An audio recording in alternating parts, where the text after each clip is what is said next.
Dave Nasty here at Next Level Guitar. How you doing? We're going to have a really fun inspired by lesson today. We're going to use the acoustic guitar. We're going to focus on a pretty great song that is typically played a little bit more complicated, so we're going to keep it simple and we're going to be inspired by this thing. We're going to use a capo on the 6th fret, and we're tuned a little bit differently than normal. So let's just talk about all of that info. Let's get into it right now. Come along with me. Hey everybody, how you doing? Dave Nasty here, awfully excited, holding an acoustic guitar. Going to give you some good information. All you got to do is click on that link below that you see in that YouTube text box. When you click on that link, what are you going to get? You're going to get a free video, not available on YouTube. A coinciding ebook has all kinds of great scales, chord diagrams, things of this nature. All the hits and more, people. All you got to do is just click on that link below. It's all free, and we're happy to bring it to you. So thank you so much. Click on that link. So the first thing is the tuning, of course. So everything is going to be standard except for our 2 low strings. The lowest string goes down to a C, of all things. So that's kind of crazy. And then the 5th string goes down a whole step to G. So to tune to the C, the way that I did that prior to filming the video, because these are behind the scenes things, didn't even use a tuner. This guitar is so great. I just fretted a C note, hit my low string, boom, tuned it down, everything was good. And then I hit the G string open, and I hit my 5th string and tuned it that way, and then I capoed it at the 6th fret. The capo being at the 6th fret is really, really important for the sound. Now, you don't have to have a capo. You can still play this the exact same way in the first position and execute everything exactly the same, but the capo is important to just go ahead and get that initial tonality from the record. It's on the 6th fret. When I put my capo on, I always try to keep it as close to the fret wire as possible, so that way it's nice and straight, right? And we hear all of those notes nice and evenly.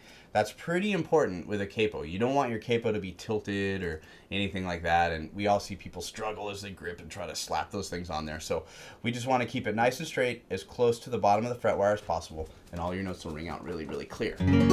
That's really important. So let's look at the voicing of the first chord. The voicing that we have here, my first finger is on the 2nd string, and my middle finger is going to be on the 4th string. So that's going to be 1st and 2nd fret if you're not capoed. Now, this is going to be one voicing of chord that we're going to do. The next voicing of chord that we're going to play is going to be off of the 9th fret, or what would be your 3rd fret. This is the 4th and the 2nd string.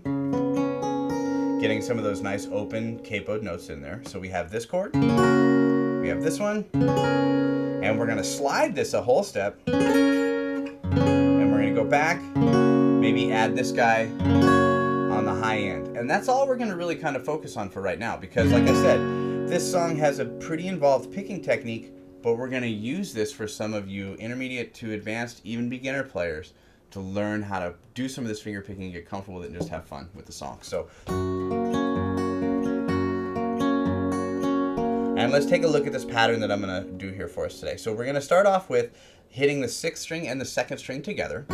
Now, when I finger pick, I should say I keep my pinky as an anchor. I use my middle finger for everything that happens on the 2nd string and my thumb on the 6th here. So that's going to cover that. Anything that happens on the 3rd string, I will use my 3rd finger.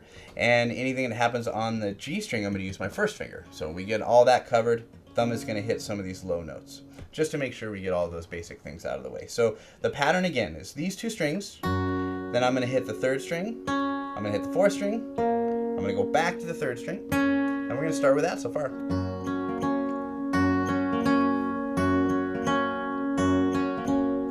Really easy. We're going to go to the next one here.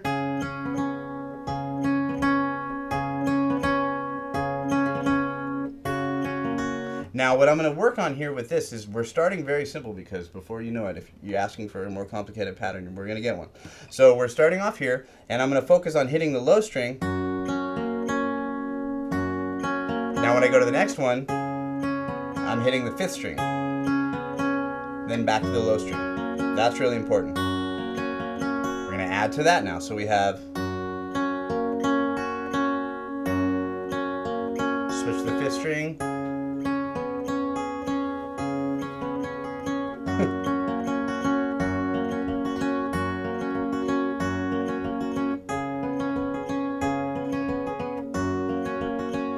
so you can see where we're headed with this. We're keeping it pretty simple, and we can try to slide these things around a little bit. Now, when I do that slide, I'm going to bring my thumb down to hit the 4th string. I'm going to pluck that guy, I'm going to bring it back. So what we have so far is a really kind of, basic approach to start with.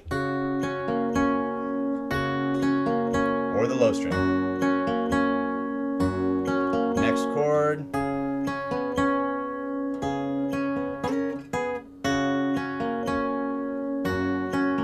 Add those extra notes in there.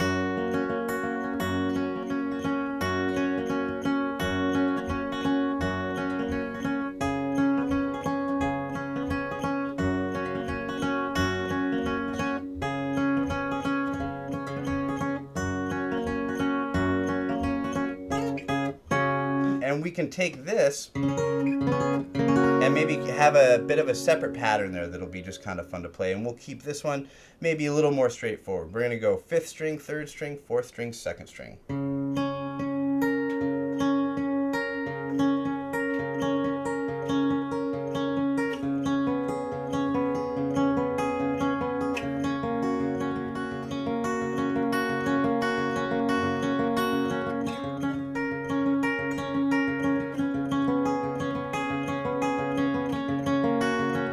You get a lot of cool movement with that one. I like that one because you're just alternating 5, 3, 4, 2. And it's really, really a good way to kind of cruise through that and keep it really simple. Again, on this chord, 5, 3, 4, 2.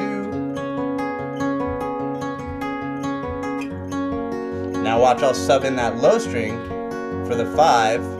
Now I'm going 6, 3, 4, 2. 5, 3, 4, 2 with the right hand. 6, 3, 4, 2. Go higher.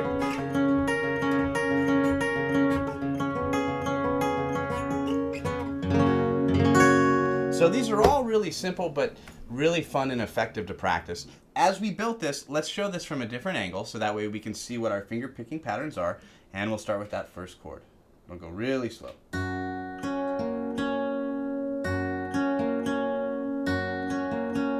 5th string.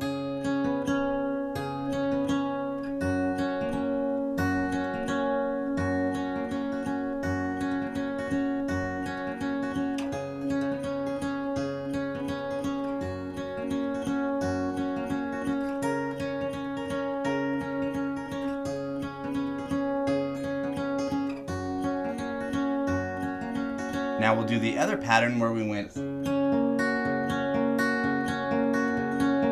Anytime you hear me smiling while I'm talking, you know I made a mistake and Dave edited it. That's all I'm going to say. 5, 3, 4, 2.